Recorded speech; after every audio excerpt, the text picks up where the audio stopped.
Price Lord. தினம் ஒரு வார்த்தைக்கு உங்களை வரவேற்கிறேன். யோபு 1ஆம் அதிகாரம் 22ஆம் வசனம். இவைகள் எல்லாவற்றிலும் யோபு பாவம் செய்யவும் இல்லை, தேவனை பற்றி குறை சொல்லவும் இல்லை. இப்படியாய் யோபை பற்றி வேதம் சொல்லுகிறது.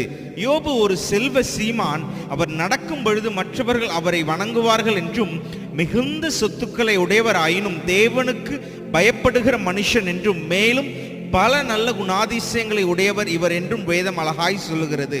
ஒருவருடைய குணம் நிறைவாயிருக்கும் பொழுது அல்ல, அவர் குறைவுபட்டு ஒன்றுமில்லாத போதுதான் உண்மையான குணம் வெளிப்படும். யோபு இப்பொழுது கொஞ்சம் இழக்காமல் தன் அண்டையில் உள்ள உடைமைகள், சொத்துக்கள், தன் பிள்ளைகள் மரித்து போயிருக்கிற இந்த சூழ்நிலையிலும் தன் மனைவி கடைசி வரைக்கும் தன் கூட இருப்பேன் என்று வாக்கு பண்ணினவர் விட்டு கடந்து செல்கிற இந்த நிலைமையிலும் வேதம் இப்பொழுது சொல்லுகிறது, யோபு இன்னும் பாவம் செய்யவும் இல்லை, தேவனை குறை சொல்லவும் இல்லை.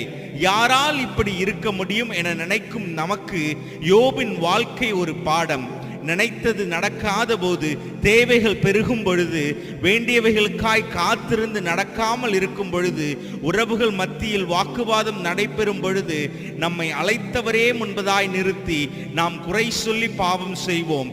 இப்படி இல்லாமல் பொறுமையோடு இருந்து அவரை நோக்கும் பொழுது முன்னிலைமையை காட்டிலும் நம் பின்னிலைமை மாறும். யோபை போல காத்திருப்போம், கடினத்திலும் குறை சொல்லாமல் காத்திருந்து அவர் நம் அழுகையை மாற்றும் வரைக்கும் கர்த்தர் நம் கூட இருந்து பெரிய காரியங்களை செய்வாராக.